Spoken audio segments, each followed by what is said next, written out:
Hai teman-teman Be Women, apa kabar kalian para perempuan hebat? Welcome back to Ngobrol ala Be Women Podcast yang kali ini hadir dalam edisi baru yaitu Bincang Bisnis. Dan di obrolan bisnis kita yang seru kali ini ditemani oleh seorang mompreneur tangguh yang sudah mengekspor ke beberapa negara seperti Arab Saudi dan Singapura. Langsung aja kita sapa, inilah dia Kamarisa Haryati. Halo, Hai Kamarisa, hai, apa kabar Kak? Sehat? sehat, baik-baik. Oke, sebelumnya sekali lagi terima kasih banyak sudah berkenan untuk sharing sama kita, sama aku pribadi dan teman-teman Be Women Indonesia. Terima kasih sudah meluangkan waktunya.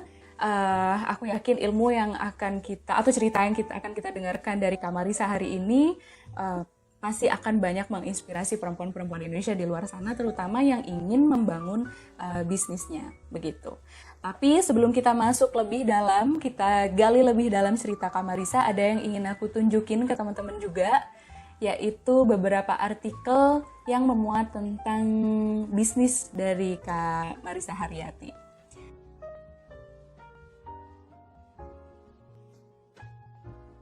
Artikel yang pertama dari beritabaik.id. Ini dia bisnis.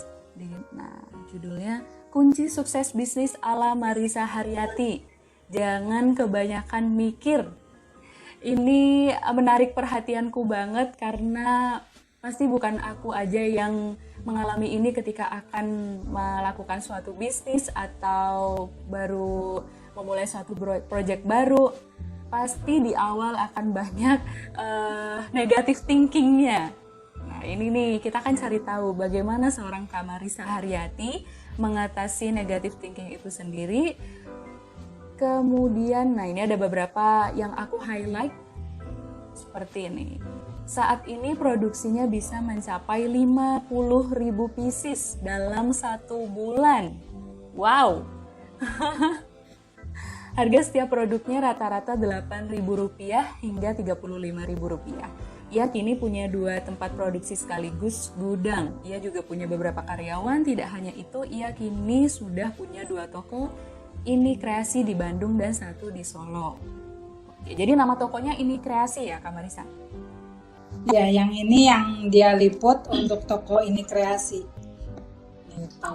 Nah, sekadar informasi untuk teman-teman, udah aku post di Instagram juga kalau teman-teman bisa kepoin produknya Kamarisa di Instagram @mini menie.craft.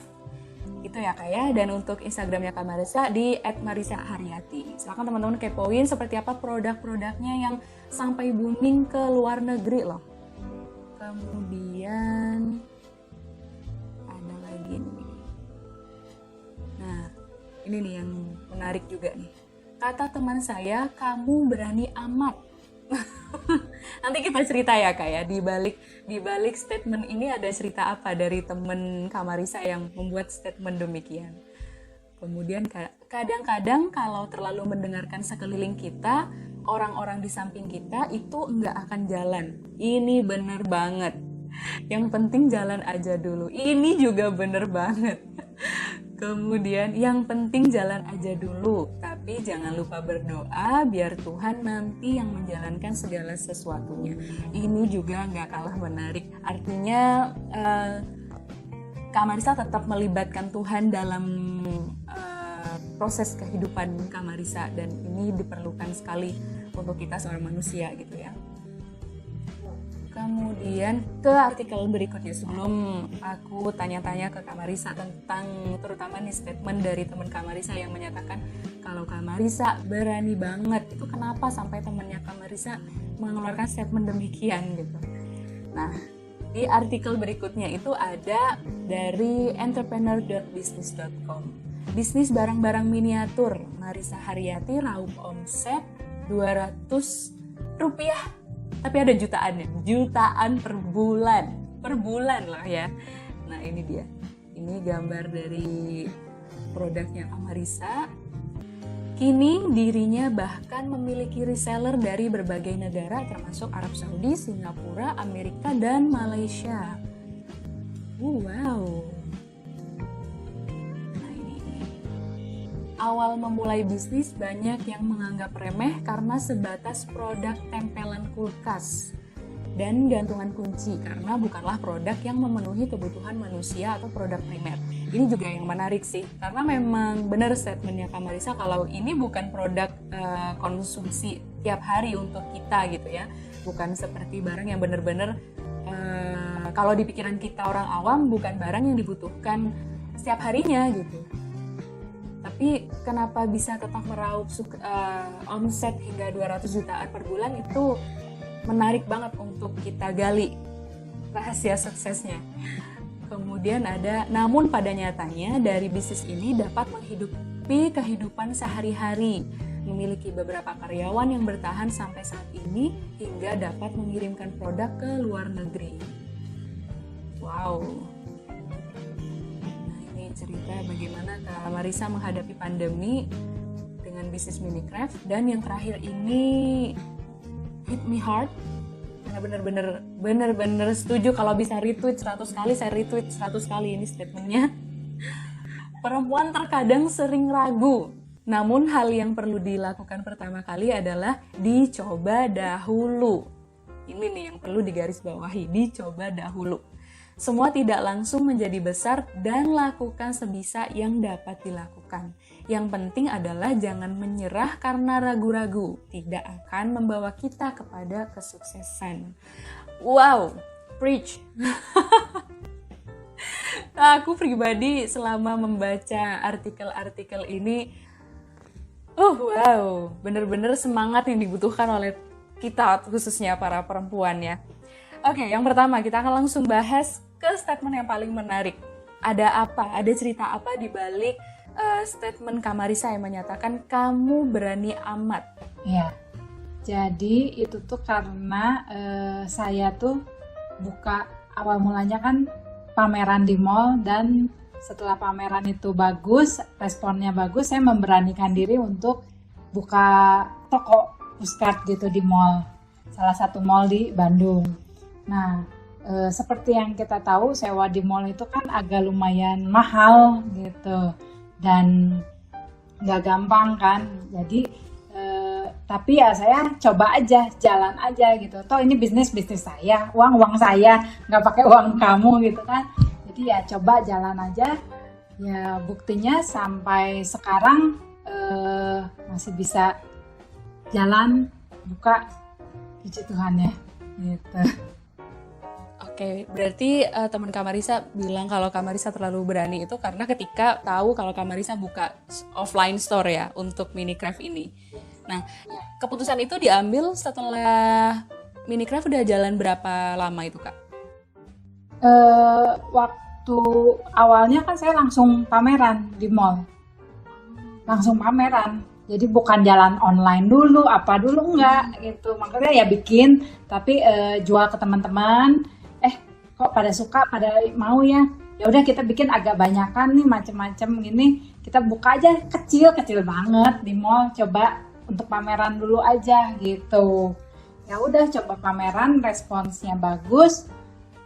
Gimana kan kalau pameran cuma per event doang kan, kapan sampai kapan, 2 minggu doang, 1 minggu doang. Nah habis dari situ kita pikir, saya sama suami rundingan, saya mau deh buka di mall, cobain gitu loh.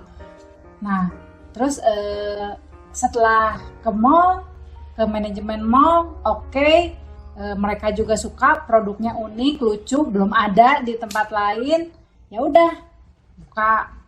Nah abis buka itu baru teman-teman, saudara semua pada ngomong, berani amat, itu sewa berapa, mahal amat, dibanding sewa ruko lebih dapat ruko, masih ada kembalian. Cuman pikir-pikir ya mall kan rame ya, betul nggak? Sedangkan ruko kan kita harus mendatangkan orang untuk ke ruko kita. Kalau mall kan si mallnya yang mikirin datengin trafficnya gitu loh. Gitu. Jadi ya saya sih punya pemikiran sendiri. Jadi ya omongan orang yang nggak terlalu saya pikirin juga sih. Gitu. Gitu. Oke, jadi ada 2 hal nih yang pertama yang aku tangkap. Yang pertama itu berarti ketika Kak Marisa memutuskan untuk ikut pameran produk itu untuk memamerkan produknya Kamarisa, berarti ide untuk membuat miniatur itu sudah ada gitu ya. Nah, pertanyaanku adalah dari mana ide kemudian Kamarisa, oke, aku akan coba untuk bikin produk miniatur ini gitu. Aha momennya tuh di mana gitu, Kak? Ngelihat barang miniatur dari luar kan banyak tuh di Jepang, Asia gitu ada miniatur kayak ramen, miniatur sushi, kayak gitu-gitu makanan mereka tuh udah ada gitu loh. Jadi saya cuma mikir kenapa enggak yang ada gitu loh, yang gampang. Di depan kita ada Ultra, bikinlah, coba dikecilin gitu ya, kayaknya lucu ya gitu. Nah waktu itu ya dibantu sama suami, terus ada family juga yang bantuin bikin yuk, gimana nih. Jadi kayak gitulah, ngajak orang-orang yang di dekat kita aja dulu gitu. Start dengan apa yang bisa membantu kita, start dengan apa yang ada gitu. Itu sih awal mulanya. Iseng sebenarnya sih, lebih ke iseng. Bikin aja yuk kayak gini gitu loh gitu. Jadi nggak mikir bakal jadi gede, bakal kayak begini-begini tuh sama sekali nggak kepikiran gitu. Berarti mungkin di situ ya Kak yang bikin akhirnya Kamarisa itu nggak terlalu overthinking gitu. Karena karena dari awalnya emang iseng gitu. Dari awalnya udah iseng, coba aja dulu lah gitu kan. Berarti yang pertama itu memang support dari orang-orang terdekat itu sangat dibutuhkan. Dan kemudian ketika Kamarisa memutuskan untuk ikut pameran, kemudian kan akhirnya banyak tuh yang orang-orang komentar, ngapain bayar ikut pameran, mending buka ruko sekalian gitu kan, masih ada kembaliannya uangnya gitu. Nah, tapi Kamarisa tetap kekeh, enggak, aku mau ikut pameran gitu. Nah, ini tuh banyak aku temui juga dari teman-teman atau orang-orang di luar sana yang punya bisnis, mereka lebih ikut gut atau feeling mereka gitu.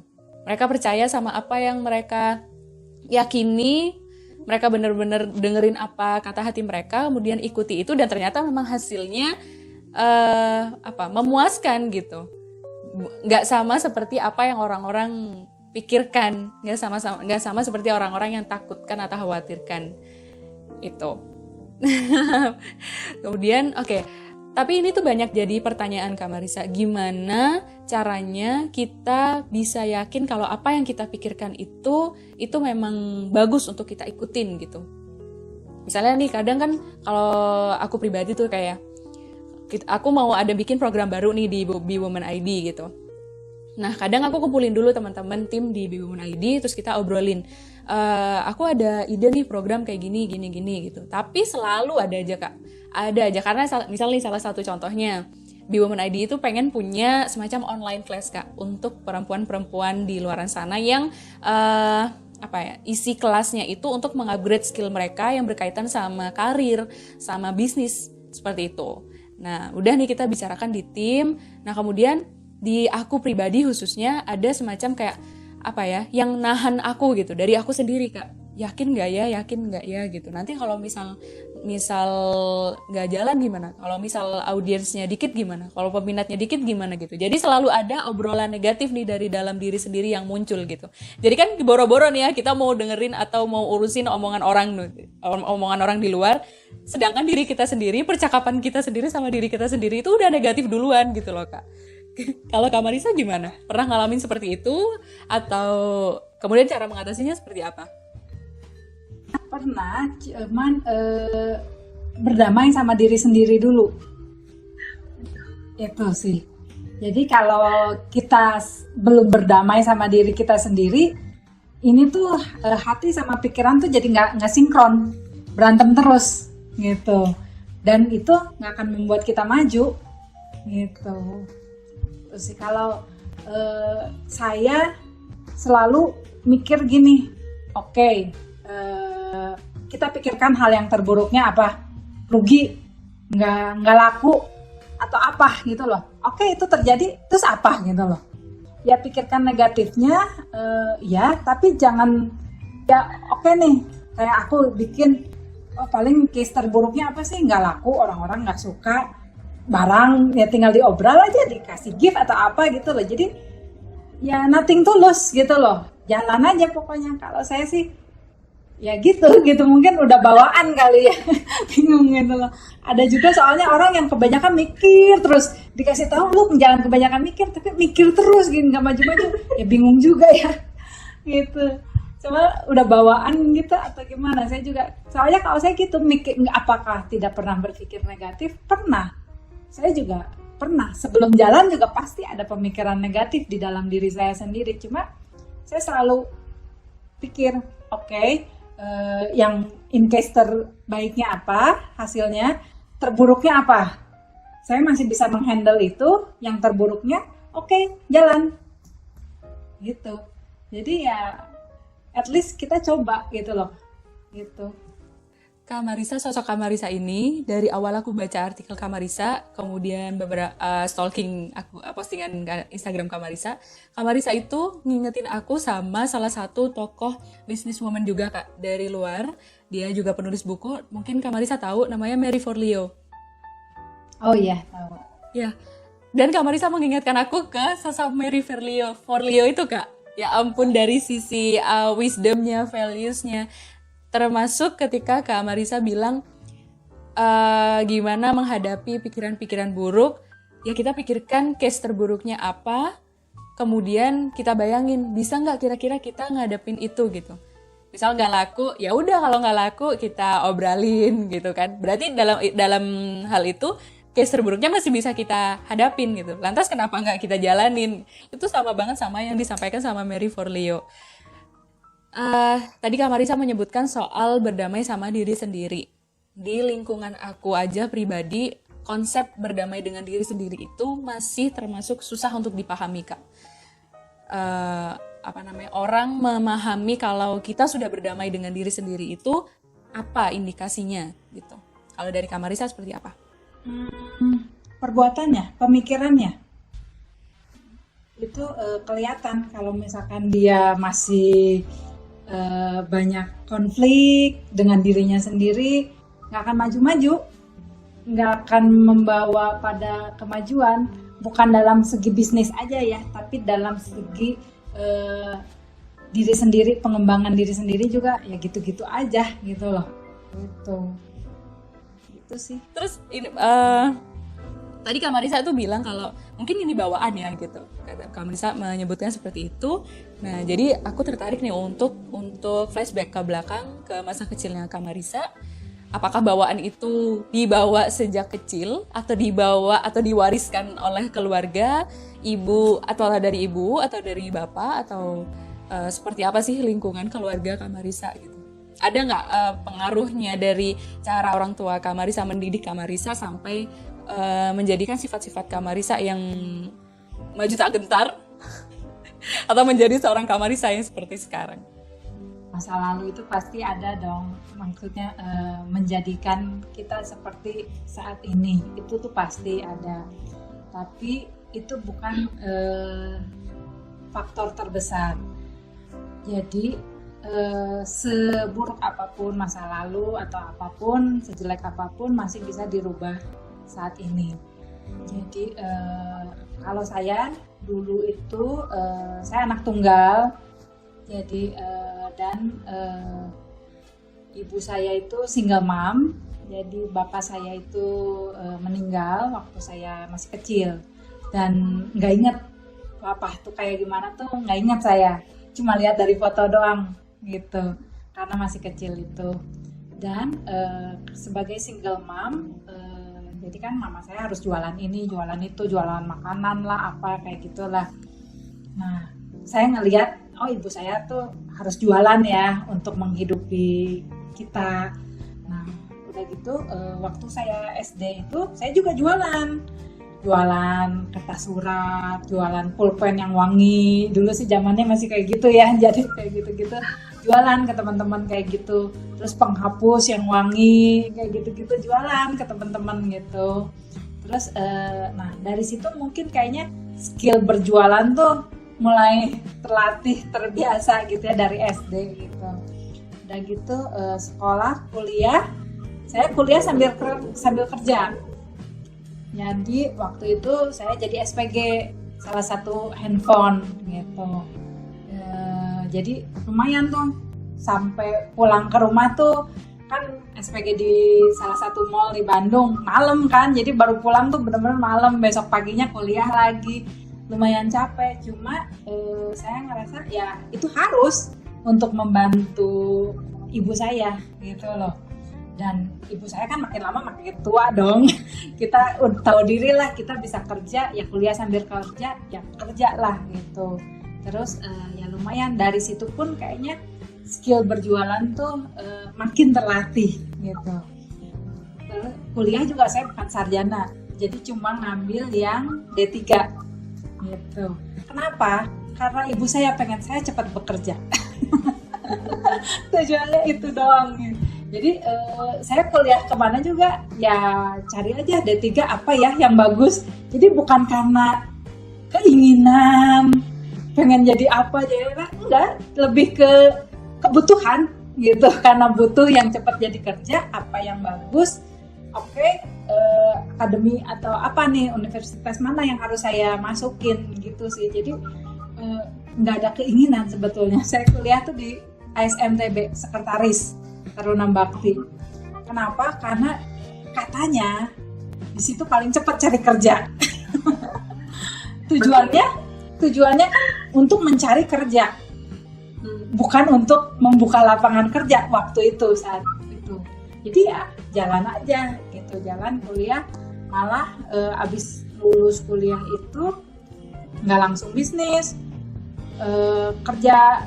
Tadinya mau ngelamar ke perusahaan gitu kan, terus kok kayaknya ngelamar ke perusahaan, kerja kantoran, kok males ya pada saat itu gitu. Kok kayaknya jiwa mainnya tuh masih kenceng gitu loh. Gitu. Udah gitu suami saya waktu itu kan masih jadi pacar, udah kerja di saya aja, bantuin nih gitu. Jadi ya abis lulus kuliah udah sempet padahal masukin lamaran ke beberapa perusahaan, cuma karena masih pengen main gitu ya akhirnya kerjanya di pacar saya yang sekarang jadi suami saya, bantuin di situ. Udah gitu abis kerja itu malah dikawin. Aja kawin. Aduh, saya meritnya muda loh waktu itu. Umur berapa, Kak? 23. Yes, betul. 23. Udah gitu langsung kawin kan.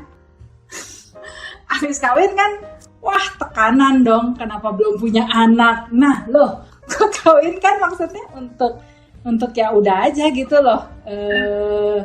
Nggak kepengen langsung punya anak, tapi tekanan dari keluarga itu, wow sangat-sangat luar biasa untuk segera punya anak tuh kayaknya. Ini gitu. Cuma ya untungnya saya sama suami saya tuh pemikiran kan yang ngejalanin kita ya. Kalau kita punya anak, apa mereka mau membiayainya? Kan enggak gitu loh. Tapi mereka cuma bisa neken gitu loh. Ya akhirnya ya kita, yang penting sih saya sama suami sepakat ya udah berserah. Kalau Tuhan mau kasih ya kasih, kalau Tuhan nggak mau kasih ya enggak. Itu bayi tabung aja apa segala macam. Apa kamu mau bayarin biaya tabungnya? Enggak. Jadi ya maksudnya gimana ya, orang tuh ngerti nggak sih, selalu menekan kita tuh, mereka nggak ngebantu kok, mereka nggak ngasih dananya kok istilahnya. Jadi mereka tuh hanya kasih, cuma ngeribetin kita doang, cuma buat kita pusing aja gitu loh gitu. Terus akhirnya ya 4 tahun saya baru dikasih anak sama Tuhan. Setelah itu saya benar-benar berserah mau dikasih syukur, nggak dikasih ya nggak apa-apa gitu. Jadi sekitar 27 tahun lah itu baru saya dapat anak. Itu pun saya mulai bisnis dulu. Minicraft ini bukan? Enggak, saya pernah jualan The Rain Belloni back in bag. Jadi ada handbag organizer yang untuk di dalam tas biar rapi gitu. Nah itu tuh kebetulan yang punya tuh temennya suami saya, istrinya gitu. Nah dia yang punya, mau nggak bantu jualin nih? Kamu pegang deh di Bandung. Dia kan kebetulan di Semarang. Oke, pameran dulu aja ya. pameran, yuk coba pameran, oh responnya bagus, gimana nih, kita coba ya buka di mall gitu. Oh, produk tas itu tadi ya? Iya, yang tas itu. Jadi saya buka di mall. Nah itu saya buka di mall, responsnya bagus. Nah itu tuh kongsian yang untuk di mall, saya sama temennya suami saya itu kongsian di situ. Oke, buka. Nah baru saya kepikiran tuh itu, wah enak ya ngelihat dia punya bisnis sendiri. Saya juga pengen gitu loh. Masa saya cuma jadi kongsiannya doang. Maksudnya tuh saya pengen saya yang punya gitu loh. Apa ya gitu. Jadi lebih ke ada kepingin juga kan ngelihat orang bisa sukses kayak gitu. Kita kan kepengen juga ya gimana sih gitu.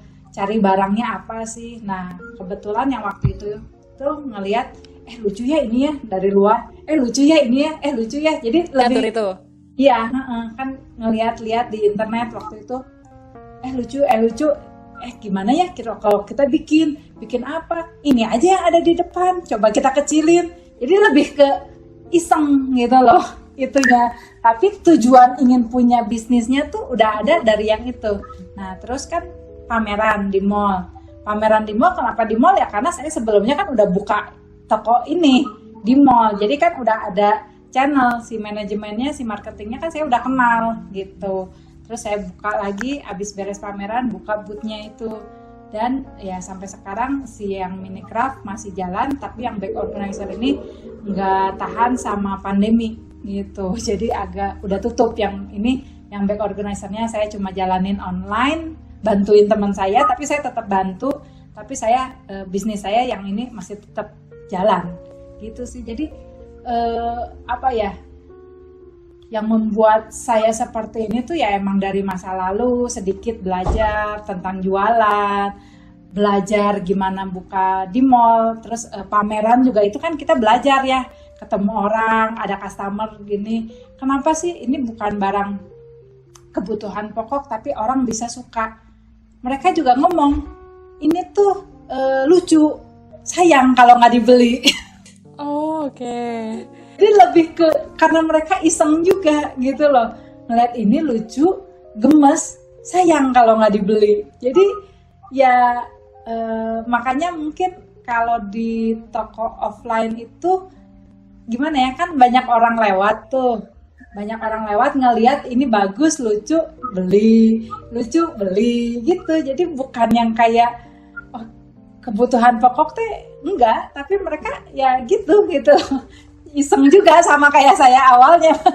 Iseng juga gitu ya, emang udah apa ya, bukan takdir apa ya, jalannya Tuhan juga kali ya gitu ya. Dulu tujuannya hanya untuk pengen punya usaha sendiri, nggak mau bergantung sama suami, justru pengen dapat tambahan juga. Kalau kita bisa beli kebutuhan kita sendiri dari uang kita sendiri, atau kita ngasih ke orang tua kita dari uang yang kita hasilkan sendiri, bukan minta dari suami ya, itu kan suatu apa ya, kepuasan batin kita sendiri. Betul. Saya sih jadi lebih ke itunya aja sih gitu. Jadi nggak mikir awal mulai juga nanti akan jadi besar, nanti punya karyawan banyak, nanti akan ekspor ke luar negeri. Sama sekali itu tuh tidak ada dalam pemikiran saya, nggak ada. Jadi saya tuh lebih ke dulu tuh ya kayak gitu aja, motivasinya cuma pengen mandiri aja gitu. Kalau sekarang bisa menjadi besar seperti ini ya anugerah dari Tuhan juga ya, maksudnya ini di luar kehebatan saya rasa sih enggak, itu lebih ke anugerah Tuhan. Saya cuma menjalankan bagian yang bisa saya lakukan gitu. Saya sih lebih gitu ya. Bener. Saya suka banget tahu kenyataan kalau Kak Marissa juga melibatkan Tuhan di dalam proses kehidupannya Kak Marissa. Karena aku pribadi pun percaya kalau Tuhan akan menitipkan, ya pada dasarnya aku meyakini kalau semua ini yang ada di kita, termasuk harta, keluarga, itu semuanya adalah titipan ya Kak ya. Dan Tuhan itu hanya akan menitipkan pada orang-orang yang mampu. Begitu sih. Oke, terus Kak Marissa setuju nggak kalau misal, karena aku pernah dengar atau pernah baca kalau pada dasarnya semua hal, semua produk atau semua jasa itu akan ada pasarnya. Bener nggak Kak kalau kayak gitu? Iya, ada pasarnya sendiri-sendiri. Seperti yang produk saya ini, bisa dibilang itu kan 8.000 itu kan tahun lalu nih. Tahun sekarang udah naik harga nih. Udah jadi 10.000. Soalnya kan harga-harga kertas dan lain sebagainya, tinta udah pada naik juga semua nih. Jadi bisa dibilang ada beberapa yang bilang tuh cukup mahal. Cuma seperti ini doang kok harganya jadi 10.000 gitu loh. Dan di luar sana tuh banyak saingan yang menjual dengan harga jauh lebih murah gitu. Nah, ini tuh saya pernah pelajari waktu saya jualan bag organizer itu. Waktu lagi booming itu ada produk murah di Mangga 2 kayak gitu-gitu tuh, wah banyak banget gitu. Tapi saya percaya sih ada harga ada kualitas. Dan ada orang-orang yang benar-benar mencari kualitas gitu. Mereka udah punya duit segini, mau beli barang dengan harga segitu, mereka pengen yang berkualitas, nggak mau cari murahnya. Tapi ada juga orang-orang yang saya pengen murah, saya nggak butuh kualitas, saya cuma butuh sekali 2 kali doang kok, jadi murah nggak masalah. Jadi emang ada marketnya sendiri-sendiri gitu. Jadi kayak ada persaingan apa segala macam itu pasti ada. Terus harga yang dibanting, oh dia harganya gila, ngebantingnya edan-edanan, itu pasti ada. Namanya dunia gitu ya, makanya ini. Tapi ya kalau kita percaya sama produk kita sendiri, ini harga segini kamu dapat dengan kualitas seperti ini loh. Maksudnya customer tuh nggak akan kecewa dan kita bisa jelasin itu, ya oke sih, maksudnya nggak usah takut karena kita punya marketnya masing-masing. Dan ingat, rezeki itu Tuhan yang ngatur gitu. Jadi jangan kebawa gara-gara saingan, wah dia diskon 70% loh, gila, kita aja modal nggak dapet apa segala macam. Ya udahlah, nggak usah terlalu ini, masing-masing ada rezekinya. Kita juga punya kualitas yang begini yang menurut kita customer tuh nggak akan dikecewakan gitu loh, gitu. Jadi tiap hal pasti ada marketnya masing-masing, dan ingat rezeki itu Tuhan yang ngatur. Jadi gak usah takut. Setuju banget. Tiap hal, tiap produk yang mau kita jualin pasti ada marketnya, karena rezeki ada yang ngatur. Dan yang terakhir, percaya sama produk kita sendiri ya Kak. Kalau kita sendiri udah gak percaya sama produk sendiri, gimana kita mau bikin orang lain percaya sama produk kita? Betul. Berarti sejauh Kak Marisa menjalankan Minicraft, suami selalu support, 100% suportif Kak? Atau pernah ada kayak cekcok dikit-dikit, yakin mau gini-gini gitu? Cekcok sih ada, tapi ya bisa diselesaikan gitu loh. Maksudnya yang paling sulit itu adalah waktu anak masih kecil, masih baby. Nah itu kan masih harus nyusu sama kita kan, jadi masih belum bisa lepas sama kita. Itu kan gimana ya, susah bagi waktunya. Terus kitanya juga kurang tidur, kita butuh istirahat, tapi ada kerjaan juga yang harus kita lakukan. Itu sih masa-masa itu yang paling susah ya menurut saya selama ini. Kalau sekarang sih anak udah gede, bisnis juga udah bisa dibilang rada autopilot gitu ya, udah lebih enak gitu loh itunya. Yang paling susah justru pas awal, waktu merintis dan anak masih kecil, itu aja sih. Kadang kan suami ngurusin kerjaan terus, anak nggak diurus. Loh apa sih? Ini gue juga maksudnya untuk tambahan kita juga gitu loh. Maksudnya yang kayak gitu-gitulah gitu. Itu pasti yang cekcok kayak gitu sih ada. Cuma ya disitulah bumbunya. Gitu. Kangenin justru itunya ya. Ya di situ kan kita jadi lebih mengenal pasangan kita, betul nggak? Maksudnya kita juga sebagai womanpreneur, mompreneur tuh nggak bisa melupakan kita tuh masih punya anak loh. Itu tuh tanggung jawab kita. Cuma suami juga nggak bisa menyerahkan 100% pada istri. ini anak kan bareng-bareng. Jadi kita juga bareng-bareng dong. Kamu capek kerja, aku juga capek kerja. Aku capek ngurus anak, kamu juga capek bantuin dong ngurusin anak ini. Jadi kita tuh sama-sama. Makanya saya tuh agak kurang cocok gitu sama orang-orang zaman dulu yang anak tuh tanggung jawab ibu. Rumah tuh masak tuh tanggung jawab ibu. Baju nyetrika, nyuci baju ibu. Loh, nggak bisa kayak begitu. Emang suami nggak pakai baju? Emang suami nggak makan? Kan bareng-bareng gitu loh. Itu kan kebutuhan dia hidup juga gitu loh. Jadi emang kebutuhan dasar manusia. Makanya saya selalu menerapkan sama anak saya juga harus bisa sendiri, mandiri. Karena itu butuh kamu untuk survive. Untuk hidup itu emang orang harus bisa masak. Untuk hidup itu emang orang harus bisa nyuci baju.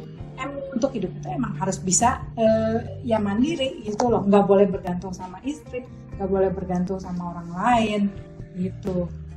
Dan untuk bekerja pun ya tanggung jawab sendiri gitu. Jangan bergantung sama suami lah, inilah saya mau tinggal duduk gitu minta uang doang. Itu bukan tipe saya.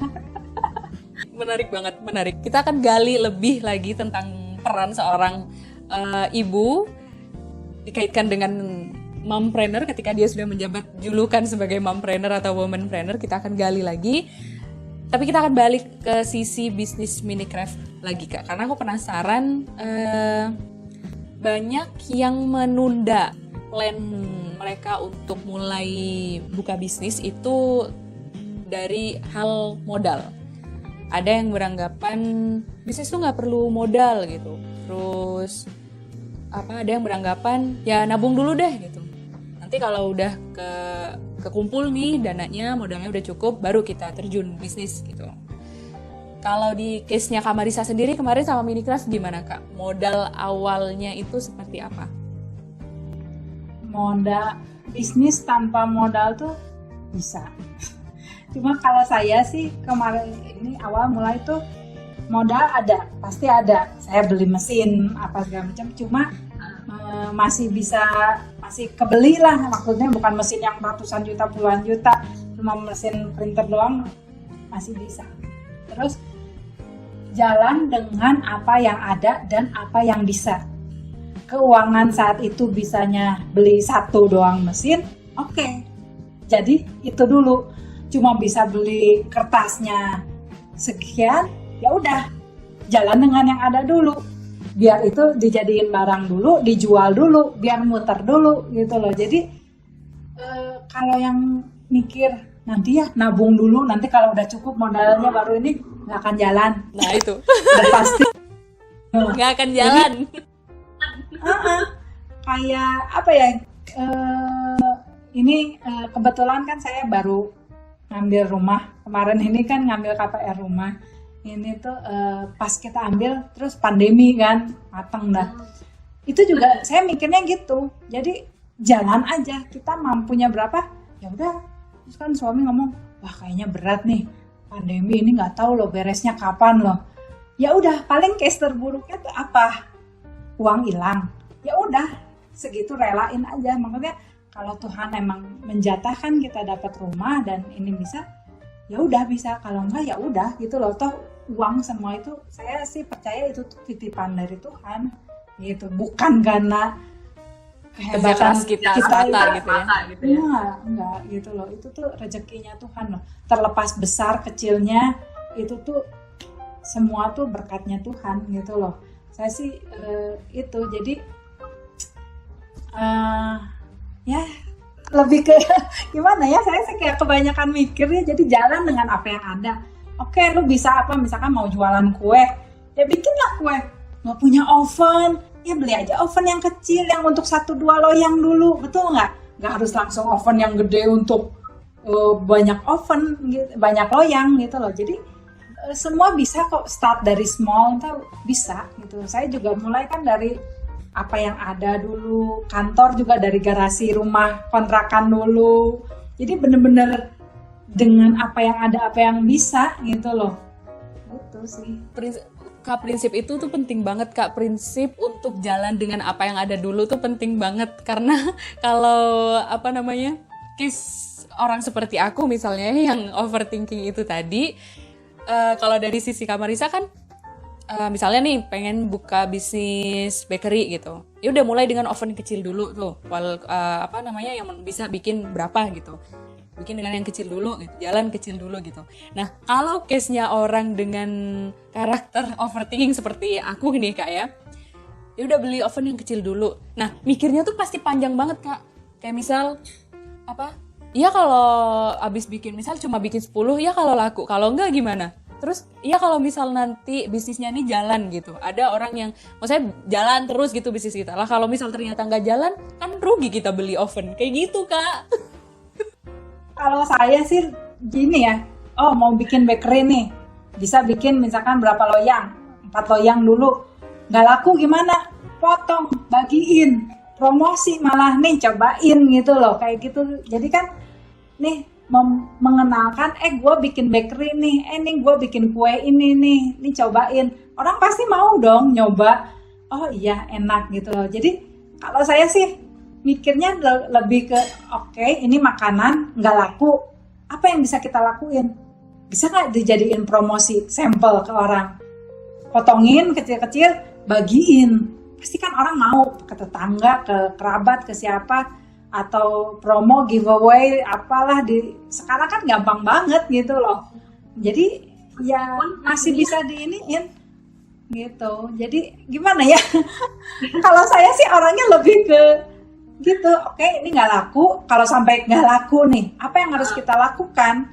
Bagiin, promosi, malah kan nanti orang udah tahu, gue buka lagi nih. Orang yang udah kita bagiin itu kita ngomong, kita open PO kue itu nih buat tanggal Sabtu minggu depan, lu mau beli nggak gitu kan? Mereka udah dapet tester dong, udah dapet gratisannya, pasti ada yang mau dong.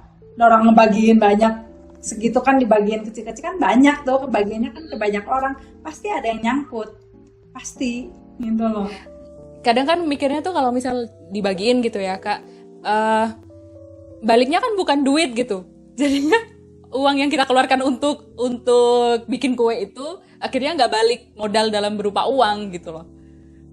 Ya kadang nggak langsung uang gitu, tapi ada orang yang inget, tapi kita membangun image kita, nih kita tuh bikin kue ini, pasti nempel dong, si ini teh bikin kue ini, lu mau pesan kue, ada kawinan atau apa, nih si itu nih bikin kue waktu itu kemarin ini ngasih sampel. Jadi kan kita bisa dipromosikan gitu loh. Belum tentu pada saat itu langsung menjadi uang ke kita, tapi suatu saat nanti kebaikannya kita itu akan membuahkan hasil yang kita nggak tahu gitu. Jadi apa yang kita berikan kok nggak jadi uang, belum tahu, itu tuh masih jadi benih, masih nunggu hujan, masih nunggu panas matahari untuk berbuah. Tuh ada yang langsung syukur, ada yang perlu beberapa hari, beberapa minggu ada. Jadi kebaikan yang kita tabur tuh pasti ada hasilnya kok. Apa yang kita berikan itu tuh pasti ada hasilnya gitu loh. Tinggal kitanya sabar menunggu atau enggak, gitu aja sih. Minicraft sendiri baru, kalau Kak Marisa rasain, baru merasakan buahnya itu setelah jalan berapa lama Kak? Waktu saya start langsung jualan juga pameran, itu kan ngelihat responnya mereka suka aja tuh, buat saya tuh udah suatu kenikmatan. Jujur waktu saat itu saya nggak ngitung untung rugi apa segala macam loh, nggak terlalu ngitung banget. Jadi lebih ke nutup, bisa lah ini untuk kos operasional, buat sayanya tuh belum ada gitu, ngerti nggak? Jadi hanya untuk operasional, dan saya suka ngelihat responsnya mereka.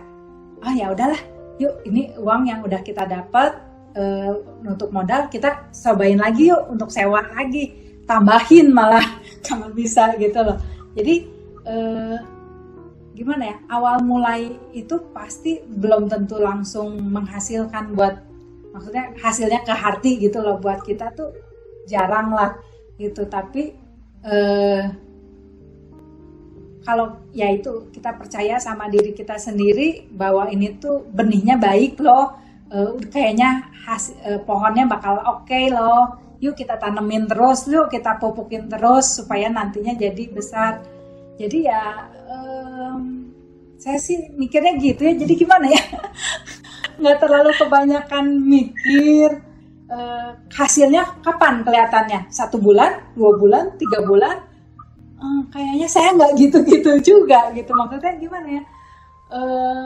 Lebih ke jalan aja, mengalir gitu.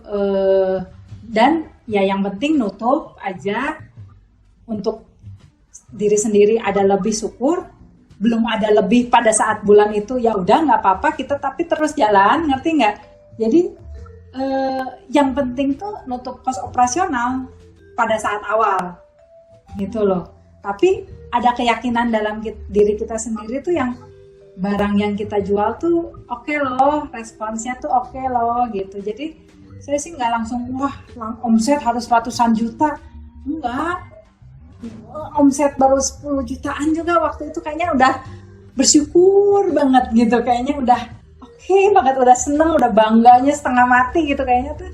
Gimana ya, ya kita bisa menghasilkan, gimana bisa berkarya aja tuh itu udah suatu kenikmatan loh. Iya gitu, kadang hasilnya buahnya banyak, buahnya lebat atau buahnya ada yang busuk pun ya disyukuri gitu. Kalau saya sih gitu. Jadi apapun hasilnya dari pohon kita itu tuh disyukuri aja gitu loh. Toh semua tuh anugerah Tuhan gitu. Kita cuma jalanin aja gitu. Nah, saya tipikal orang yang oke, dapat segini pun bersyukur. Kayak pada saat pandemi kemarin itu tuh momen terberat saya di situ. Kan mall tutup tuh 3 bulan kalau nggak salah, bener-bener nol. Nah saya kan pegawai banyak dong, SPG, terus produksi apa segala macam, yang mereka pun bergantung pada kita. Dan kita nggak ada penjualan di mall, cuma dari online doang. Nah jadi si online ini harus menghidupi semua dong. Belum juga buat saya pribadi, buat karyawan aja nggak nutup, apalagi buat saya, betul nggak? Pada saat pandemi itu momen terberat saya, cuma saya berdoa gitu. Kalau emang Tuhan percayakan kita sebagai saluran rezeki kita, masa sih si saluran ini kering kerontang gitu loh, nggak ada cipratan airnya, maksudnya basah-basah lembab-lembab, masa sih enggak gitu loh. Kalau emang Tuhan percayakan kita jadi saluran berkat, ya pipa itu pasti ada basahnya gitu loh, nggak akan kering kerontang gitu loh itu. Jadi saya sih lebih, even pada saat kita nggak ada itu, kalau kita harus keluarin dari tabungan kita untuk ngebayar karyawan kita, ya oke, jalani gitu loh. Jadi walaupun rugi pun ya dijalani gitu pada saat waktu itu ya, walaupun sempat putus asa, ada takut, iya pada saat itu, karena nggak tahu kan pandemi ini tuh sampai kapan, gimana, karyawan gimana, kita sendiri juga gimana, cicilan gimana pada saat itu kan, wow luar biasa gitu loh. Tapi ya malah kita berdoa gitu ya, puji Tuhannya itu pada saat pandemi itu, saya ingat banget bulan Juli, itu kan masih pandemi tuh, kita dapat big order dari Arab. Itu sangat-sangat luar biasa, maksudnya ya dia untuk jual lagi di sana gitu loh. Malah bayangin pas lagi itu tuh nggak ngiklan loh kita, maksudnya tuh budget tuh kan semua diminimalisir kan supaya bisa survive terus apa bisnis ini kan. Karyawan juga beberapa ada sih yang harus di PHK, tapi ada juga yang tetap dipertahankan. Jadi malah dapat mujizat, dapat orderan dari Arab sampai sekarang rutin setiap bulan akhirnya. Ya itu lebih ke kayaknya Tuhan melihat sikap hati kita juga kali ya. Jadi kalau kita terlalu hitung-hitungan, percayalah kayaknya mungkin Tuhannya juga untuk memberkati kitanya ngitung-ngitung juga kayaknya. Tapi kalau kita nggak hitung-hitungan, kita tulus mengerjakan itu, Tuhan juga kayaknya memberkati kita ya dengan nggak ngitung gitu loh. Saya percaya apa yang kita lakukan itu ya pasti itu akan berbalik ke kitanya juga gitu loh. Itu. Keren banget. Eh, Kemudian kalau misal kita bicara produk ya, dari sisi produk, menurut Kak Marisa, kenapa customer Kak Marisa itu memilih produknya Kak Marisa dari sekian miniatur-miniatur yang ada di pasaran? Itu yang pertama. Kemudian yang kedua, menurut Kak Marisa, aku pernah dengar kalau jangan jual produk di pasar yang terlalu, bahasanya itu too saturated, atau pasar yang terlalu padat penjualnya gitu. Kalau menurut Kak Marisa gimana? Pertama itu produknya saya itu ya kualitasnya oke. Kalau Mbak lihat sendiri kan yang tadi ada di tangan yang kecil-kecil selai, Ovaltine apa segala macam, itu tuh detailnya kita dapat banget gitu loh. Jadi kalau dibandingin yang asli sama yang miniaturnya tuh sama banget lah. Jadi bukan miniatur abal-abal gitu loh. Jadi itu sama kualitas warna, kecerahan apa segala macamnya kita tuh jaga banget di situ. Jadi pernah ada yang minta nurunin kualitasnya. Jadi dia mau order tapi pengen murah, sok diturunin aja kualitasnya, jangan yang kayak udah ada saat ini. Nah itu kita nggak terima karena nanti akan membuat jelek nama Minicraft-nya sendiri. Oh ternyata dia ngebuatnya juga ada nih yang kayak begini, ini bikin di mana? Di Minicraft. Oh jadi ngejelekin nama kita sendiri. Jadi oh kalau Bapak mau cari yang harga segitu dengan kualitas yang seperti itu, coba di toko sebelah, jangan di kita. Karena kalau kita tuh kualitasnya seperti ini, jadi kita loh kok nolak customer? Ya soalnya beda tujuannya, dia mau cari yang murah, kalau kita tuh cuma bisa kasih harga mentok di sini dengan kualitas yang segini. Jadi kalau saya sih kualitas barang tuh sangat dijaga, itu yang maksudnya gimana ya, yang customer kita cari gitu loh. Jangan sampai customer tuh kecewa, ih kok kualitasnya jadi jelek, ih kok gambarnya jadi nggak tajam, nah kok Minicraft jadi gini. Nah gara-gara saya mempertahankan kualitas itu, makanya mungkin customer yang dari luar juga seneng akhirnya, karena mereka nggak kecewa, beli dengan harga segini tuh worth it loh, walaupun ini cuma miniatur gitu, walaupun cuma hal yang nggak penting gitu, tapi mereka puas gitu. Itu kalau soal itu. Dan juga service ke customer. Service ke customer saya selalu tekankan ke CS-CS saya, dijawab tuh fast respon. Terus kalau mereka butuh produknya untuk kapan, ya coba kita harus aturin produksinya supaya sesuai dengan apa yang customer mau. Bagaimana menghadapi customer yang istilahnya cerewet kayak gitu-gitu. Itu kayak gitu-gitu lebih ke service sih, soalnya kalau ada customer yang puas, mereka pasti ngomong ke temennya. Kalau customer nggak puas, mereka juga akan ngomong ke temennya gitu loh. Bahkan mereka akan ngomong ke lebih banyak temennya kalau mereka nggak puas, ngerti nggak? Jadi lebih baik kita memuaskan customer dong, supaya mereka bisa ngomongin lagi ke temennya gitu loh. Ya gitu. Jadi saya sih lebih jaga ke kualitas dan service, ke customer service-nya itu yang selalu saya tekankan ke customer.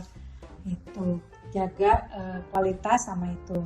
Udah gitu soal market, kayak saat ini tuh market yang paling padat itu marketplace kan, Tokopedia, Shopee lah, itu udah kalau untuk di Indo kan. Nah untungnya kita udah mulai lebih awal. Sebelum rame Topet Shopee seperti saat ini, kita udah awal mereka launching itu kita udah coba masukin. Yang kita masukin itu kan bukan Tokopedia, Shopee doang. Bukalapak kita masukin. Semua Lazada kita masukin juga. Oke, ada platform apa, pokoknya produk kita masukin aja gitu loh. Karena kita nggak tahu nanti siapa pemenangnya tuh nggak tahu gitu loh. Pokoknya kita ada dulu aja gitu loh. Gitu. Jadi nggak usah takut gitu loh. Wah, Topet sekarang saingannya gila. Shopee, wah banting harganya gila-gila sekarang. Ya udahlah, mereka juga punya market sendiri gitu loh. Jadi tetap yakin sama barang kita gitu loh. Kalau kitanya nggak yakin, gimana customernya mau yakin juga gitu loh. Itu sih gitu. Itu tuh pasti menular gitu. Kalau kitanya nggak pede sama barang kita, ya customer juga nggak pede gitu loh, nggak percaya gitu sama produk kita juga gitu. Sebenarnya banyak banget, masih banyak banget pertanyaan yang pengen aku tanyain atau kepoin tentang cerita Kak Marisa membangun Minicraft. Tapi kita akan beralih ke topik yang tadi udah disinggung, yaitu soal menjadi seorang mompreneur dan womanpreneur. Sebelum itu ada satu pertanyaan yang pengen aku tanyain, apa makna menjadi seorang ibu untuk seorang Kak Marisa?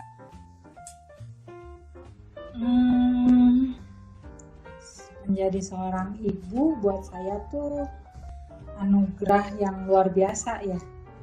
Soalnya waktu tadi kan saya sebelumnya udah cerita 4 tahun baru dikasih anak dan harus melalui tekanan dari orang tua, keluarga, kapan punya anak, apa segala macam. Dan di saat saya sudah berserah 100% sama Tuhan, mau kasih syukur, nggak dikasih ya udah, berarti belum jatahnya kita. Di saat kita berserah malah Tuhan kasih. Jadi saya sih percaya itu tuh anugerah yang luar biasa. Saat ini anak saya kan cuma 1 nih. Banyak dong yang nanya, kapan adiknya nih? Gimana nih? Dijaga nih? Kapan mau nambah? Nah itu tuh banyak banget. Dan saya tuh paling jujur ya dalam hati itu adalah bahasa basi yang sangat busuk. Betul, setuju banget. Saya ngomong, balikin ke mereka. Kalau Tuhan mau kasih saya anak lagi, dia pasti kasih. Tapi kalau Tuhan nggak kasih saya anak lagi pun, ya nggak apa-apa. Dipercayanya cuma 1 ini ya udah gitu loh. Karena saya percaya anak tuh ya dari Tuhan. Itu tuh titipan Tuhan yang Tuhan percayakan untuk kita urus loh. Dan itu tuh tanggung jawab kita loh, sampai kita mati, ya, sampai kita mati itu tanggung jawab kita. Kalau misalkan Tuhan percayakan cuma 1 anak, ya udah gitu loh. Mungkin emang kemampuannya kita segitu. Karena jujur nih, kalau buka kartu, saya juga harus masih menanggung orang tua saya dan orang tua suami saya. Jadi sampai saat ini saya tuh masih menjadi tulang punggung keluarga. Bisa dibilang generasi sandwich gitu. Jadi menopang di atas dan menopang yang di bawah. Tapi saya percaya kalau emang saya saluran berkatnya mereka, ya udah gitu loh, bersyukur. Tuhan percayakan jadi saluran berkat buat orang tua dan anak saya. Kalau Tuhan percayakan anak cuma 1, saya yakin percaya Tuhan tahu bahwa ini tuh yang terbaik buat saya. Berarti sekarang udah usia berapa Kak? Anaknya Kak Marisa? Saat ini usianya 12 tahun. Oh, cowok ya? Cowok atau cewek? Cowok ya? Sempat lihat story Kak Marisa tadi. Perempuan itu perannya banyak ya, apalagi kalau punya bisnis atau bekerja gitu. Jadi perannya nggak cuma jadi seorang ibu di rumah, tapi juga punya tanggung jawab di luar gitu. Kak Marisa yang punya tanggung jawab seperti itu, bagaimana Kak Marisa menjalankan peran itu gitu? Pagi nih sebelum ke kantor, kita kan jadi ibu. Jadi ibu dan pembantu sebetulnya kan harus beres rumah. Ya ngatur waktu dengan sebaik mungkin. Oke, apa yang harus kita kerjakan pada hari itu? Harus beresin rumah, oke. Nyiapin makan anak, oke, udah. Jam berapa saya harus pergi ke kantor? Jadi lebih ke day by day, hari demi hari, rutinitas apa yang harus saya kerjakan. Saya atur waktu sedemikian rupa. Udah beres yang di rumah, oke, saya ke kantor. Nyampe kantor, banyak nih kerjaan yang harus saya selesaikan. Oke, saya harus mulai dari mana dulu? Yang ini dulu, ini urgent nih, ditungguin. Misalkan mau gajian nih, hitung gaji dulu. Ya itu, beresin itu. Habis beres itu saya ngerjain apa lagi. Jadi udah, ini tuh di otak tuh ya udah ini sendiri gitu loh. Ini ngerjain apa? Oh nanti habis ini kamu ngerjain ini nih. Oh nanti storyin yang ini nih, bikin konten yang ini. Oh ngecek lagi ke CS. Jadi ya, pada saat di kantor full mikirin kerjaan, apa yang harus dilakukan, cek CS, penjualan, omset sampai mana, produksi udah sampai mana, terus nanti pada saat pulang ke rumah cek lagi anak ada PR apa, besok ulangan apa sih gitu. Jadi capek nggak? Ya capek, tapi ya itu tanggung jawab kita yang Tuhan percayakan sama kita. Terus kita mau apa, mau berkeluh kesah gitu, Tuhan kok capek banget ini, lah kamu yang minta pengen jadi ibu mandiri. Atur waktu sedemikian rupa, apa yang harus dikerjakan pada saat hari itu ya do the best thing pada saat itu gitu loh. Di rumah do the best thing being a mom, di kantor do the best thing being boss atau being ini, ya lakukan sebaik mungkin gitu loh pada saat di tempat kita itu di mana. Aku sempat penasaran juga sih Kak, kenapa akhirnya muncul stigma atau penilaian dari masyarakat itu kalau ya perempuan itu ya di rumah gitu. Perempuan itu yang ngurusin kerjaan rumah gitu. Dulu kan sebelum ada Ibu Kartini kan kayaknya gitu ya. Maksudnya gara-gara Ibu Kartini memperjuangkan kan kayaknya mulai perempuan itu bisa bekerja apa segala macam. Seperti kita pikirkan saat ini, kita yakini saat ini bahwa istri dan suami itu sama loh. Sama-sama bisa bekerja, sama-sama harus mengurus anak, sama-sama harus bisa menjaga kebersihan rumah, sama-sama harus bisa masak untuk makan gitu loh. Kalau suaminya sendiri tidak mendukung itu, ya kayaknya berat. Kalau cuma istrinya saja yang memperjuangkan wanita mandiri, sedangkan suaminya itu tidak mendukung, itu berat. Nih, berarti catatan nih untuk para laki-laki nih. Tolong izinkan istri-istri kalian. Izinkan kami para perempuan untuk meraih kesuksesan kami secara personal gitu ya. Berarti Kak Marisa termasuk minta izin nggak dulu ke suami untuk tetap bekerja gitu, untuk tetap cari duit sendiri gitu? Ya karena suami saya kan mengenal saya, maksudnya gimana ya? Kalau saya tuh nggak bisa diem gitu, maksudnya diem di rumah ngurus anak tuh not my type banget gitu. Maksudnya saya tuh orang yang harus menghasilkan duit gitu loh, gimana ya, harus kerja gitu loh, harus do something gitu. Makanya ya suami kayaknya mengenal saya seperti itu dan mengerti dan memberikan izin gitu loh. Ya saya pun kan ada tanggung jawab yang masih saya kerjakan gitu loh, kayak ya anak masih diurusin, maksudnya makannya dia tetap saya perhatiin apa segala macam, ya tetap gitu loh. Jadi gimana ya, komunikasi lah itu. Saya juga dia mengerti tujuan saya, goalnya tuh apa, kepengennya saya apa. Saya pun harus mengerti dia tuh keberatan, ada yang dia keberatan tuh dalam hal apa, bisa nggak kita cari solusinya. Biasanya kan ujung-ujungnya anak lah, rasanya anak gak keurus, rasanya anak ditinggalin, kayak gitu. Biasanya sih yang jadi sumber permasalahan itu kan tinggal dikomunikasikan aja, diatur waktunya aja sih, gitu. Oke, berarti kuncinya yang kedua itu di komunikasi, gitu ya Kak ya. Apapun yang pengen kita capai sebagai perempuan personally, entah itu mau bisnis, entah itu jadi perempuan karir, ketika udah satu rumah dengan suami, dikomunikasikan apa yang pengen kita kejar. Dan kalaupun pilihan kita ternyata jatuh untuk menjadi seorang ibu rumah tangga, yang sekali lagi itu bukan hal yang salah, ketika itu memang sudah menjadi keputusan kita sebagai perempuan untuk memilih jadi seorang ibu rumah tangga, juga perlu dikomunikasikan dengan suami. Karena semuanya punya pros and cons masing-masing sih sebenarnya ya, entah mau milih jadi perempuan yang berkarir atau berbisnis atau menjadi ibu rumah tangga, semuanya punya pros and cons. Dan kalau misalkan si istri itu maksudnya tetap harus menjadi ibu rumah tangga, atas kesepakatan suami dan istri tersebut, si suami itu harus sadar bahwa dia tuh harus selalu sanggup menafkahi, itu loh. Betul. Dia harus sadar kalau si istri itu jadi ibu rumah tangga full, dia harus sanggup, gitu. Iya, bahwa kita akan sepenuhnya bergantung, terutama dalam hal finansial kepada mereka. Yes. Terakhir, sebelum kita tutup apa yang pengen Kak Marisa sampaikan ke perempuan-perempuan Indonesia, khususnya yang sedang berjuang untuk bisa mandiri secara finansial ataupun menjadi seorang perempuan yang merdeka? Kalau ada perempuan-perempuan yang ingin memulai bisnis, usaha, atau menjadi wanita karir, kerja di kantor atau apapun itu, harus ada kesepakatan dulu awalnya sama suami ya. Kalau udah ada anak, sepakat juga sama anak. Kalau anaknya udah bisa komunikasi ya, itu. Terus setelah ada kesepakatan, baru mulai dengan apa yang ada, apa yang bisa.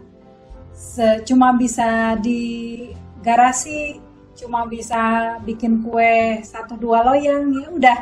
Mulai dengan apa yang ada, apa yang bisa. Wanita cenderung ragu, takut, banyak takut gini, takut gitu. Mulai aja, jalan aja dulu. Kita nggak pernah tahu kok nanti gimana gitu loh. Sejam lagi ada apa juga kan nggak tahu gitu loh. Tapi kita mulai dulu. Jangan sampai kita menyesal. Waktu ini kan nggak akan datang lagi gitu loh. Kesempatan pun belum tentu datang lagi. Jadi kita harus pergunakan waktu yang ada saat ini sebaik mungkin. Di saat kita masih mampu. Gitu. Itu aja sih pesan saya. Keren banget Kak Marisa. Terima kasih banyak atas sharingnya hari ini. Terima kasih atas banyak ilmu yang disampaikan. Aku yakin banyak banget yang terinspirasi dan merasakan energinya dari Kak Marisa. Energi jalan aja dulu. Termasuk untuk saya pribadi. Jalan aja dulu. Nggak usah banyak mikir. Thank you so much Kak Marisa. Thank you. Terima kasih banyak. Sukses selalu untuk bisnis-bisnis Kak Marisa selanjutnya.